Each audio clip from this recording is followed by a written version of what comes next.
Klinik SKS Brajaluhur yang beroperasi di Desa Brajaluhur, Kecamatan Brajaselebak, Kabupaten Lampung Timur, yang dipimpin Dr. Peri diduga melanggar ketentuan pengoperasian alat Roxen sebagaimana diatur dalam Undang-Undang Nomor 10 Tahun 1997 tentang Ketenaga Nukliran, di mana pasal 17 ayat 1 menyebutkan setiap pemanfaatan tenaga nuklir wajib memiliki izin, kecuali dalam hal-hal tertentu yang diatur lebih lanjut dengan peraturan pemerintah. Pengoperasian alat ini harus mendapatkan izin dari Bapeten dan harus dioperasikan oleh orang yang benar-benar ahli dan memahami prosedur penggunaan alat Roxen. Salah satu kabid di Dinas Kesehatan Lampung Timur memaparkan penggunaan alat radiologi harus memiliki izin dikarenakan sinar Roxen memiliki radiasi dan bisa membahayakan kesehatan. Menurutnya sinar Roxen itu bisa mengeluarkan radiasi yang bersifat langsung dan efeknya bisa terjadi langsung dan di kemudian hari. Dampaknya bisa cacat genetik pada keturunan, ujarnya sambil minta namanya jangan dipublikasikan karena menurutnya cuma Kadis Kesehatan yang boleh mengeluarkan statement yang menyangkut hal ini. Sementara Kadis Kesehatan tidak ada di tempat saat awak media berusaha menemui untuk konfirmasi menyangkut tanggapan beliau tentang beroperasinya alat Roxen di klinik SKS Brajaluhur yang tidak dilengkapi izin dari Bapeten. Dr. Peri selaku penanggung jawab klinik SKS Brajaluhur saat ditemui di kliniknya beberapa waktu yang lalu mengakui bahwa alat Roxen di kliniknya beroperasi tanpa izin dari Bapeten. Sedang diurus kilahnya. Beliau pun mengakui alat itu sudah lama dioperasikan. Beroperasinya alat itu dikhawatirkan dapat membahayakan pasien tidak dalam waktu dekat, tetapi beberapa tahun kemudian. Selain itu juga membahayakan bagi pekerja radiasi dan warga sekitarnya yang mungkin terpapar radiasi dari alat Roxen tersebut. Karena alat ini dioperasikan oleh orang yang tidak ahli dalam pengoperasian alat Roxen sehingga tidak dapat mendeteksi berapa jumlah dosis radiasi yang diterima karyawan.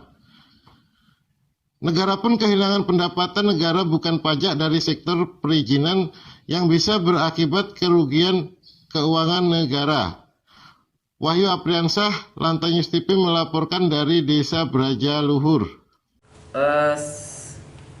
Selama ini memang kita untuk radiologi kita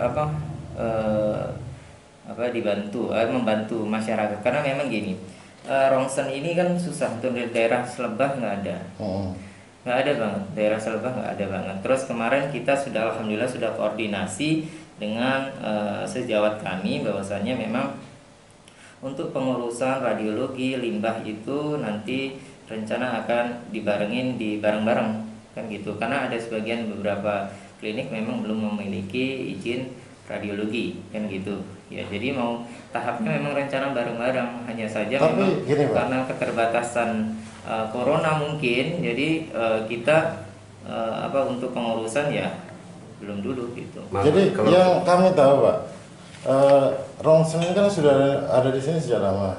Roxen belum lama. Klinik, iya. Dari berapa lama Pak?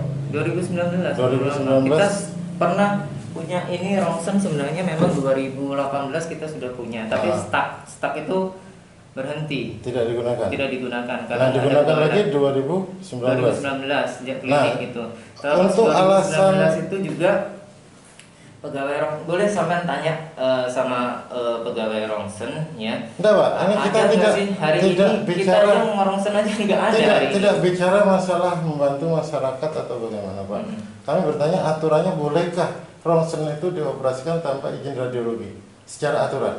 Kan sedang pengurusan. Oh tidak Pak, setahu saya namanya pengurusan itu orang mau usaha baru izin dulu baru usaha dijalankan gitu. Setahu saya seperti itu. Jadi yang pasti izin Roxen tidak ada, berarti izin radiologi di sini. Izin radiologi kami memang lagi proses pengurusan. Sedang diurus. Ada berkas-berkas pengurusan itu di dinas.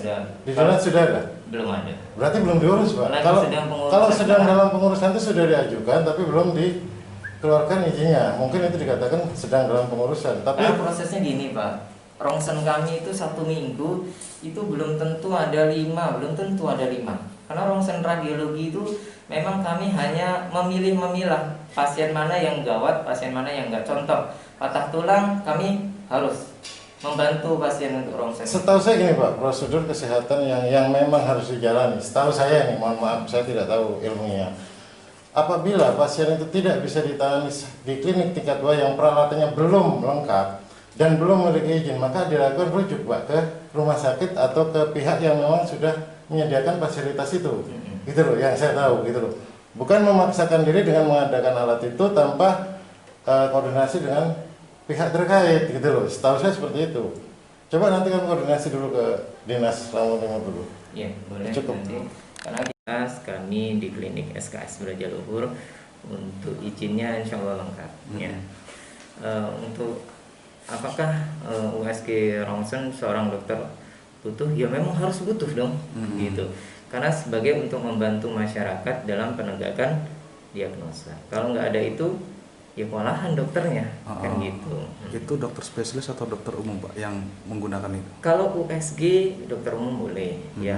Untuk rongsen dokter umum boleh untuk membacanya, tidak masalah, gitu. Untuk membantu membaca.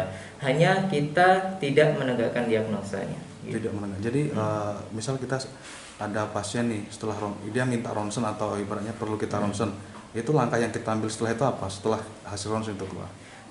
Apabila bisa kami baca, kita membantu menegakkan diagnosa, kita bantu. Tapi untuk kalau umpamanya susah, ya kita harus konsul ke spesialis. Gitu. Oh, jadi awalnya tadi Anda mengatakan bahwasanya kita tidak untuk mendiagnosa, tapi membantu menegakkan diagnosa. Oh, artinya itu sah-sah saja ya, misalkan dia tidak perlu izin tertentu seperti itu untuk penggunaan alat. Ya harus ada izin ya. Harus ada izin. Dan kita memiliki Pak ya. Karena kita klinik kan izin harus semuanya sudah ada gitu. Oh, seperti itu. Nama siapa Pak? Nama siapa? Dokter Ferry. Dokter? Ferry. Ferry sebagai apa? Dokter penanggung jawab. Dokter penanggung jawab.